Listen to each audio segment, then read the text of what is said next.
Hi. So இப்போ நான் எங்கே வந்திருக்கேன்னு பார்த்தீங்கன்னா ஃபேண்டசி பியூட்டி பார்லர் தான் வந்திருக்கேன். நான் வந்து உங்களுக்கு ஆல்ரெடி தெரியும். ஸோ நான் இந்த பார்லர் பற்றி நிறைய விஷயம் பேசி போட்டிருக்கேன். ஸோ இப்போ நான் கரண்ட்டாக ஏன் வந்தேன்னா, ஏன் தப்பு தாங்க, மேக்கப் பாக்ஸை திறக்கும் போது பட்டக்குன்னு என்னோட ஒரு நெயில் உடஞ்சிடுச்சு.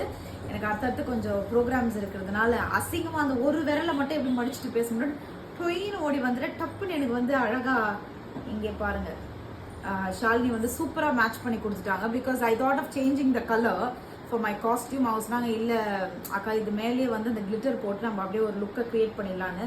ஸோ டக்குன்னு ஒரு லுக்கை க்ரியேட் பண்ணி அழகாக எனக்கு ரெடி பண்ணி கொடுத்துருக்காங்க. இந்த மாதிரி தான் என்ன ரெடி பண்ணி அனுப்புவாங்க ஒவ்வொரு இடத்துலையுமே. திருப்பி நான் டேமேஜ் பண்ணி கொண்டு வரேன், திருப்பி என்னை ரெடி பண்ணி அனுப்புவாங்க.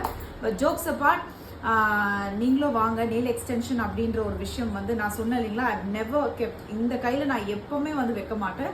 ஷாலினி சொன்னாங்க, இல்லை நீங்கள் 2 கையில் வச்சிங்கன்னா கொஞ்சம் அழகாக இருக்கும் பார்க்கறதுக்கு, ட்ரை பண்ணுங்க அப்படின்னு சொல்லிட்டு. நான் ஃபஸ்ட்டு மெயின்டைன் பண்ணுறது ரொம்ப கஷ்டம். ஏன்னா ஒரு கைனா it is easy to maintain, ஒரு கை ரொம்ப கஷ்டமாக இருக்கும்னு நினச்சேன்.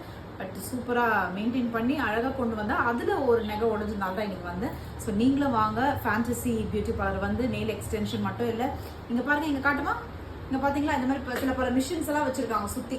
இதெல்லாம் நீங்கள் போட்டிங்கன்னா பலன்னு ஆயிடுவீங்க. ஸோ கண்டிப்பாக வாங்க. ஆல்ரெடி நிஷா அக்கா பார்த்தீங்களே வேறு லெவலில் இருக்காங்க. இப்போ ஒரு 10 படம் புக் ஆகிருக்கான், அந்த மாதிரி தான் உங்களுக்கும். ஸோ நீங்களும் வாங்க, கண்டிப்பாக ஃபேண்டசி பியூட்டி பார்லர் விசிட் பண்ணுங்க. தேங்க்யூ.